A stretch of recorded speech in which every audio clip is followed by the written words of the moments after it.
জলপাইগুড়ি জেলার প্রখ্যাত সাহিত্যিক এবং গবেষক উমেশ শর্মা, ওনার সাথে আমরা কথা বলবো। এখানকার ভাওয়াইয়া গান, মুর্শিদি গান, মুর্শিয়া গান জাতি, ধর্ম, বর্ণ নির্বিশেষে সমস্ত মানুষের প্রিয় গান। এ গান কোনো ধর্মীয় আবেষ্টনীতে, সম্প্রদায় বিশেষে আবদ্ধ থাকতে পারে না, থাকেও না। প্রিমিটিভ পর্যায়ে গান যেসব, যখন বাদ্যযন্ত্র ব্যবহারের প্রয়োজন বা প্রয়োগটা সেইভাবে হয়নি, মুর্শিয়া গানেও কিন্তু এই যাবৎ কোনো বাদ্যযন্ত্র ব্যবহার করা হয়নি। ইদানিং কিছু কিছু বাদ্যযন্ত্র ঢোকানো হয়েছে। কারণটা হচ্ছে এই গান গাওয়া হতো 10 জন 9 জন 10 জনের একটা টিমে, একজন হাদি থাকে, অর্থাৎ যিনি পদকর্তা, পদটা বলেন, তারপরে সেই ছন্দটা ধরেন ওই 8-10 জন মিলে গোলাকার বৃত্তে এটা করা হয়। হাতের তালি এবং পায়ের তালি দিয়ে একটা নাচ আছে এর সঙ্গে। এই নাচের মাধ্যমে গানটি ঘুরে ঘুরে করা হয়, এক একজনের বাড়িতে গিয়ে গিয়ে করা হয়। মুর্শিয়া গানের প্রতিটি আসরে হিন্দু মুসলমান সবাই উপস্থিত হন, এর রস গ্রহণ করেন, নিজের সমাজ, সংস্কৃতি, ঐতিহ্য বিষয়ে সচেতন হয়ে ওঠেন।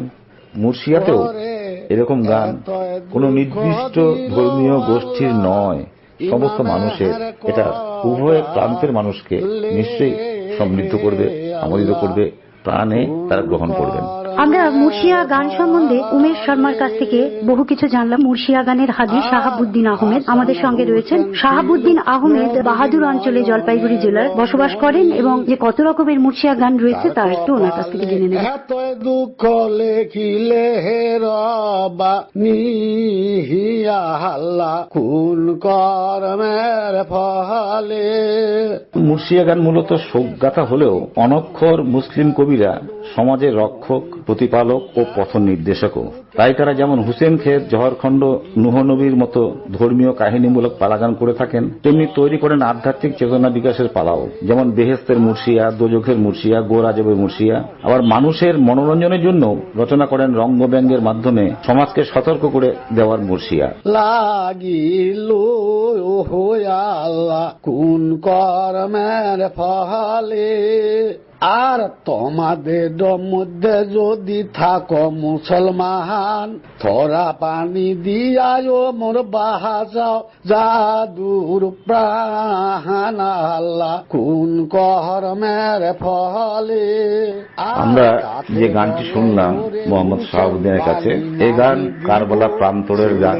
হোসেনের কোলে তার শিশু, সেই শিশুর এক ফোঁটা জল নেই, কারণ ফোরাত নদীটাকেই অবরোধ করে রেখেছিল ইজিপ্টের সৈন্যটা। 18 দিন ধরে যুদ্ধ হয়েছিল, সেই যুদ্ধে এক ফোঁটা জল ছিল না সেই মরুভূমি অঞ্চলে। হোসেন কিভাবে ইজিদের সৈন্যদের কাছে কাতর মিনতি করেছিল এক ফোঁটা পানির জন্য, জলের জন্য। এই হাহাকার, এই মর্মবেদনাই এই গানটির প্রাণ। এরকম শোকগাথা যেটা বেলায় আমরা মুর্শিয়া গানে বিভিন্নভাবে বিভিন্ন পালার মাধ্যমে আমরা শুনতে পাই, এবং হিন্দু মুসলমান সবাই অংশগ্রহণ করেছিলেন। হুসেনকে লক্ষ্য করে তীরমা রেহে দিল আল্লাহ কোন কর্মের ফলে। উত্তরবাংলা গ্রাম জীবনে স্থানীয় যে হিন্দু মুসলমান সংস্কৃতি এবং সংস্কৃতি চর্চা, এটার মধ্যে একটা নিবিড় ঐক্য আছে।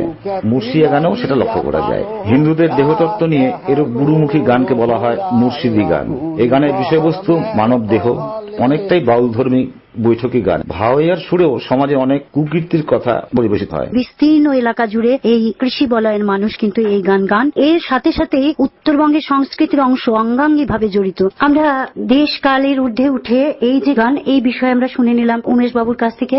আমাদের শ্রোতারাও জেনে নিলেন মুর্শিদ গান সম্বন্ধে। খুব আনন্দ পেলাম আপনার থেকে এই বিষয়ে বিস্তারিত শুনে। আমার গান চলে না এলা জোর জোহরি সে চূড়া লেগাছে রে আল্লাহ চেঙ্গের আল্লাহ ছেড়ে না। এখনো এর মধ্যে কোন রকম আধুনিকতা সেভাবে প্রবেশ করেনি, তাই এই গানটি অনেকের কাছেই একটু অন্যরকমও ঠেকতে পারে। কারণ আজকাল যে কোনো গানের বাদ্যযন্ত্রটাই হচ্ছে তার সুরটাকে ধরে রাখার, সুরটাকে বয়ে নিয়ে যাওয়ার একটা মাধ্যম। এই গানেও আস্তে আস্তে পরিবর্তন আসছে। তবে এপার বাংলা এবং ওপার বাংলায় মৌলবাদী কিছু সংগঠন মুসলিম সমাজের গান, নাচ, কারবালার প্রদর্শনী, মাতম, এগুলার সম্পর্কে একটা জিহাদ ঘোষণা করছে। কিন্তু সাধারণ মানুষ মনে করে গান মানুষের প্রাণ। এই গানের উপরে কেউ কোনো হস্তক্ষেপ করতে পারবেও না এবং এই গান চলবেই, বিলুপ্তি এটা হবে না।